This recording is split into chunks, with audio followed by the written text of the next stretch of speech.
Hello and welcome to Daily Current Affairs by Neo IAS. Today is 2nd of March 2019 and the topic we are going to deal is Poshan Pakhwada, then Geneva Convention of 1949, Bioenergy Technology Collaboration Program, Map Aided Program and the previous year question revision series. So moving to the first topic, that's a Poshan Pakhwada. This is in news because the government decided to celebrate this Poshan Pakhwada from 8th to 22nd March 2019 across the country. So what they are trying to do is they are planning to celebrate the first anniversary of the Poshan Abhiyaan. So this Pakhwada will be launched on the International Women's Day on 8th March 2019.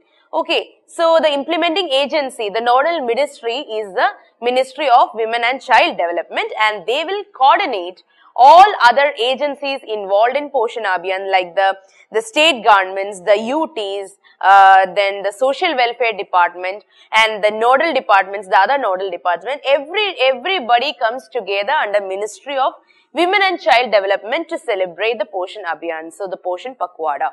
And this event will be celebrated in a convergence mode. That is, different stakeholders are coming together to celebrate it. That's a convergence mode.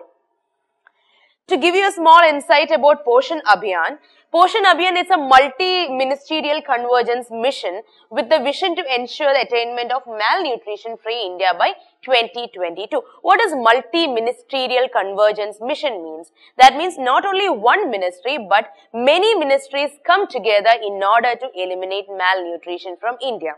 Okay, they all converge for a common cause. And the objective of Poshan Abhiyaan is to reduce the stunting in the identified districts of India. So, there are stunting in particular states or particular districts.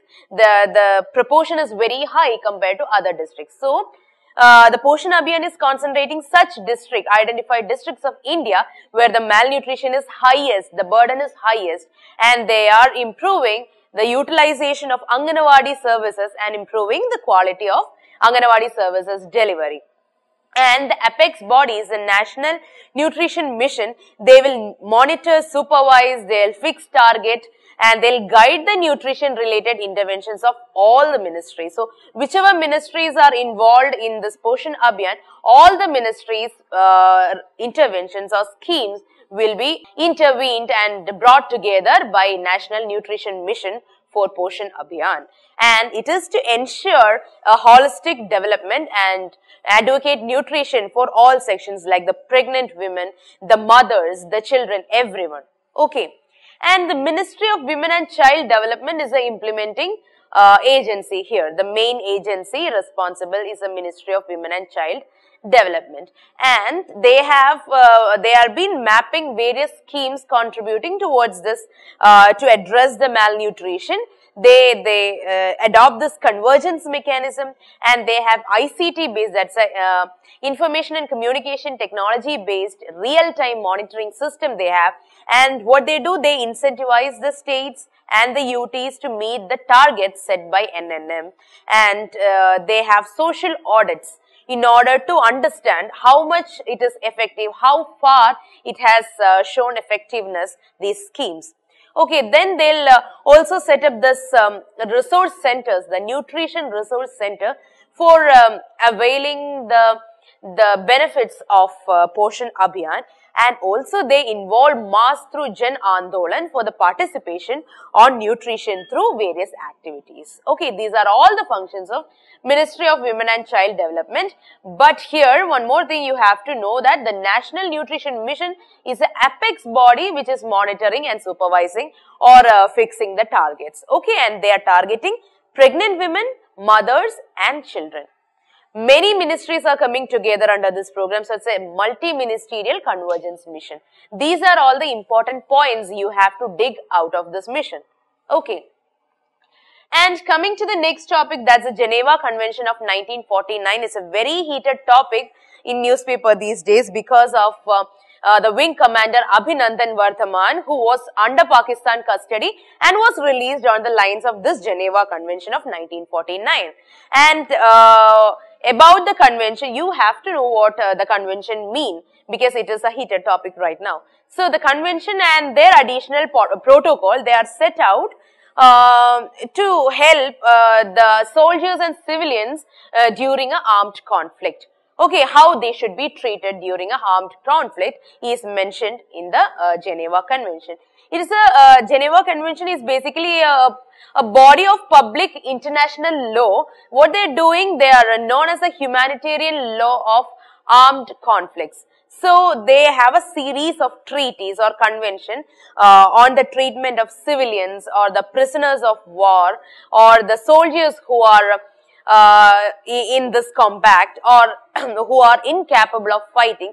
All these persons are under consideration in Geneva Convention. Okay, so they have a series of treaties, and its purpose is to provide like a minimum protection or standards of humane treatment and guarantee their fundamental things, that giving respect to the individual who become the victims of a armed conflict. Basically, there are 4 conventions and 3 protocols under this Geneva Convention of 1949, and I'll briefly give you an idea about the 4 conventions under the Geneva Conventions. Okay, the Convention 1 is regarding protecting the wounded and infirm soldiers, and they ensure human treatment without any discrimination on the basis of race, caste, or color, religion, faith, birth, or wealth. Okay, they have to be treated equally and in a humane way for the wounded or infirm soldiers. And this convention prohibits any kind of torture or assault on their personal dignity, or they cannot execute them without judgment. Okay, it comes under Convention 1, and it also grants the right to proper medical care and treatment if they are wounded. All this come under the Convention 1. The Convention 2 deals with, it's an agreement extended protection for shipwrecked soldiers or other naval forces. So they're like if they are wounded, the naval forces or the shipwrecked soldiers, they are being taken to the hospital ships and given pretty good treatment. That comes under the Convention 2. So Convention 1 is about the wounded soldiers, and Convention 2 about the Navy, okay, the naval forces, and the Convention 3 is regarding the prisoner of war, and thus such prisoners should be treated properly and in a humane way as specified by the Convention 1. So Convention 3 works according to the Convention 1. Okay, and specifically it requires the prisoner of war to give only their name, their rank, the serial numbers to their captors. So you must have seen the video of Abhinandan Vardhaman sir. He is only giving the information about his name, his rank, his serial number, where his home is. No other details is being given. Nothing about the aircraft or nothing about the mission. Okay, only specific things are to be said to the captors. Okay, and nation party to the convention may not use torture to extract the information from the prisoner of war. That is mentioned in Convention 3. And Convention 4 have the details, the things related to civilians. Okay, civilians are afforded the same protection from the inhumane treatment and the attack to the sick and wounded soldiers in the first convention. So whatever privileges are getting to the soldiers according to the first convention are to be given to the civilians according to the Convention 4. Okay, I'll come again. So the Convention 1 deals with the it deals with the protection of wounded soldiers or infirm soldiers. The Convention 2 deals with naval forces, 3 deals with the prisoner of war, and 4 deals with civilians. Please do not forget this. And the applicability of Geneva Convention is that the convention, it applies to all cases of declared war between 2 signatory nations. So the convention applies to all the cases, all the armed conflict between 2 or more signatories, even in the absence of a declaration of war, if there is no declaration of war and you still have a war in the country, it is also applicable. Geneva Convention is also applicable there, and the convention apply to a signatory nation even if the opposing nation is not a signatory. So, if two countries are fighting and one country is a signatory, the other country is not a signatory, then also no problem. This still Geneva Convention is will act on it. Okay, but only if the opposing nation accepts and applies the provision of the convention it can be applied. Okay, it need not to be a signatory, but it have to accept and apply the provisions of the convention. Fine, and one more thing I want to mention here is the international humanitarian law I was mentioning. So, international humanitarian law is a set of international law that established what can and cannot be done with in an armed conflict. So, something is happening in a war, armed conflict is happening. What should be done, what should not be done is decided by international humanitarian law. They have a set of laws. Okay, so it will protect all the civilians, combatant, the injured, the captured, everyone coming under that armed rebellion. Fine, and these rules were also found in the Geneva Convention along with these 4 conventions. Okay, I hope you understood this very well. And coming to the next topic, it's the Bioenergy Technology Collaboration Program. So, this is in news because the cabinet approves the Petroleum Ministry joining of IEA Bioenergy Technology Collaboration Program. So, IEA is the International Energy Agency. So, they have this Bioenergy Technology Collaboration Program and cabinet approved the joining of Petroleum Ministry. And Government of India will be the 25th member of this program. It is an international platform for cooperation among the countries with aim of improving cooperation and information exchange on the basis of the bioenergy research, development and deployment. So, it is related to bioenergy research, development and deployment. Okay, and it works under the framework of International Energy Agency. So, the primary goal of joining IEA Bioenergy TCP is to facilitate the market introduction of advanced biofuels. So, we are switching to renewable energy, we are switching from conventional resources. So, we need to have advanced biofuels. So, this is a baby step, the first step towards it, and with an aim to bring down the emissions and reduce the crude imports. Okay, and India has association status with international energy agencies since 2017. So, what are the benefits is that one is they can share the cost and they can actually pool the technical resources and they can strengthen the research and development of India. Also, they can get information about the best practices, the network of researchers, and or they can link all the research and they can practically apply it in India. Okay, and also India can work along with the international agency who are doing the same. Okay, so they can actually adopt the best practices in the world. That's a primary thing. They get the technology, they get the knowledge about it, they also share the cost and they can actually implement it. The best thing can be implemented in India. So anyways, it is gain for India only. Okay, and about International Energy Agency, very important. It is a Paris-based autonomous intergovernmental organization. So it is autonomous and it is intergovernmental. Okay, it is established on the framework of OECD. Very important point. It is established on the framework of Organization for Economic Cooperation and Development. So, 3 points. One is it is Paris-based autonomous institution, it is intergovernmental and it is under the framework of OECD. And it was formed in 1974 after this, we had a 1973 oil crisis, a very famous oil crisis. So, it was formed after this oil crisis in 1974. And this IEA, they act as a policy advisor to the member state and it also works with non-member countries as well. So, it's an important point. It works with the non-member countries as well, including India. That means India is not a member of IEA. Okay. Now coming to the next topic, that's a map aided program. I have Biligiri Ranga Hills here. So Biligiri Ranga Hills, Biligiri Ranga Hills or Biligiri Rangana Hills or Biligiri Rangaswamy Hills, whatever you want you can say because it has many names. So Biligiri Rangana Hills, it is in news because of the Soliga tribe. So it is in today's newspaper. That is why I selected it for the map aided program. So it is commonly called as BR Hills. It is a hill range in the southeastern part of Karnataka and it has a border with Tamil Nadu as well. It's in the nearer to Erode district of South India, and it is also called as Biligiri Ranganatha Swamy Temple Wildlife Sanctuary or simply BRT Wildlife Sanctuary. Okay, and it is a protected reserve under Wildlife Protection Act of 1972 and it is basically in the confluence of Western Ghats and Eastern Ghats.